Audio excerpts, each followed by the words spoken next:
How do you tell when a victim identitarian is lying to you? Her lips are moving.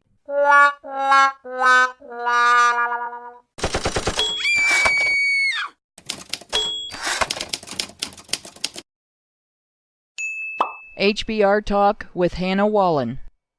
A few years ago, I ran across a post on Reddit's men's rights subreddit that highlighted an article on the now-defunct site feminists.com, in which the writer lamented her really bad relationship with a guy she knew was a falling-apart drug addict when she committed to him, and described her subsequent bad breakup with him after finding out her demands of him didn't magically make him better. She was especially angry to have learned after breaking up that he had cheated on her. She wrote that, since in her view it was based on lies, her consent was invalid for every sex act they'd engaged in during their entire relationship. She concluded that her ex was a rapist, and she was a rape victim, and it was just not fair that the law didn't support her view. I pointed out a few things.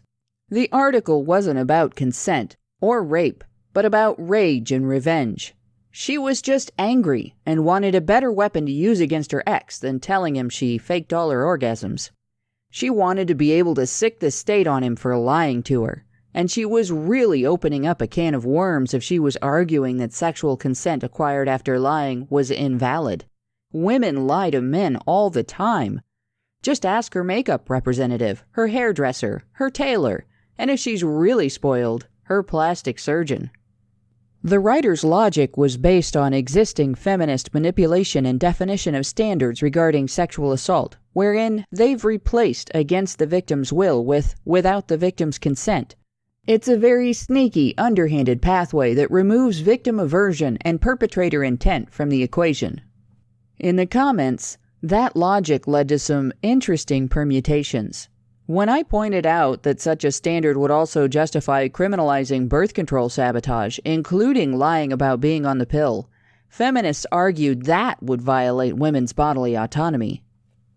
In favor of criminalizing adultery, some of the same folks essentially argued that a sex partner's potential health risk outweighs a man's bodily autonomy. One attempted to bolster her point with examples of one-sided actions like pushing someone into traffic, totally ignoring the mutual nature of a sex act, and referring to the potential lack of state-enforced child support as a punishment. The entire discussion relied on spinning mutually engaged consensual heterosexual sex as something men do to women, not something men and women do together. That kind of spin is how victim identitarians slip double standards and irrational arguments under the radar all the time, largely by polarizing the ideas of personal agency and responsibility. Feminists do so by gendering them. This is how they justify the double standards that allow them to avoid acknowledging female-perpetrated abuse. When a man uses assault to address his fear that his female partner is disloyal or disrespectful, that's called coercive control. When a woman does the same thing to her male partner, they call it preemptive self-defense. When feminists want to create the illusion of a rape epidemic, they insist that conviction rates vastly underestimate the crime and instead cite statistics manufactured using deliberately biased research designed to make it seem like most women have been sexually assaulted and most perpetrators are male. Remember, over 2/3 of CASA's respondents disagreed with her assessment of their experiences, and nearly half went on to have sex with their alleged rapists again, a fact feminists ignore when citing those statistics. They support their toxic masculinity narrative by deeming it a reason why male victims don't report their experiences of intimate partner and sexual abuse, and aren't taken seriously by authorities when they do. Then, when men's advocates want to talk about female perpetration, male victims, and the made-to-penetrate stats from that same research feminists cite as evidence of an epidemic, the ideologues dust off those conviction stats they rejected, which do rely on the victim's complaint and authorities' response, and cite them with great enthusiasm as solid evidence that 95% of sexual assault is male-perpetrated.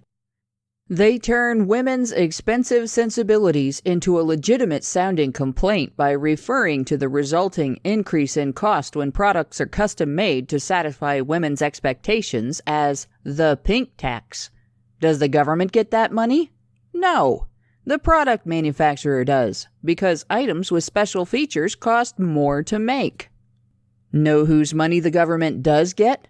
Men's money. At least according to information cited in the New Modern Man's 2018 article, The Gender Tax Gap. Men pay 200% of the taxes women do. Why? Because men's tax dollars are spent to fund entitlement programs mostly used by women, most of whom get back way more than they ever pay in. Yet, when feminists want to add more entitlements, they market the idea using the word free. The Women's March protested for free birth control for women. They demanded free abortions. They think women should receive free education. And as long as they ignore their own free will, they can feel very rational arguing how much money the government will save if all that free stuff prevents women from relying on other entitlements like cash assistance, free housing, utility assistance, and Medicaid, when, through some completely unknown, unpredictable misfortune, they become single mothers, who we all know are superheroes. You know, because it's not custody interference when the mother does everything she can to cut her kid's father out of their lives while simultaneously demanding full access to his wallet. It's that he's a deadbeat and she's amazing for dealing with all of that on her own, with a little help from the government. Right? And her dependence on the state is totally not because women don't put in the risk, effort, and endurance to earn the kind of living men have to earn as breadwinners of their households. No, guys, that's called the pay gap, and it's misogynistic to talk about the way women's choices affect their financial outcomes. After all, the problem really exists because businesses aren't sufficiently tokenizing, focusing on workplace and management diversity. Yeah. And speaking of diversity, don't talk about the social justice invasion of male-dominated hobbies either. That's about diversity and inclusion, you woman-hating, outdated attitude-having, hobby-hogging buffoons. In modern society, we don't divide anything by gender anymore. Except if we're talking about women's spaces where it's okay to exclude people on the basis of their sex because threat narratives and girl power and stuff. Are you tired of the double standards? Feminists have weasel words for that, too. After they're done complaining about how men are suicidal because they don't talk about their problems, they'll call you a basement-dwelling man-baby for having any kind of complaints that don't serve feminist interests. But don't feel too singled out. They'll call your sister one, too, if she has the gall to stand up for you.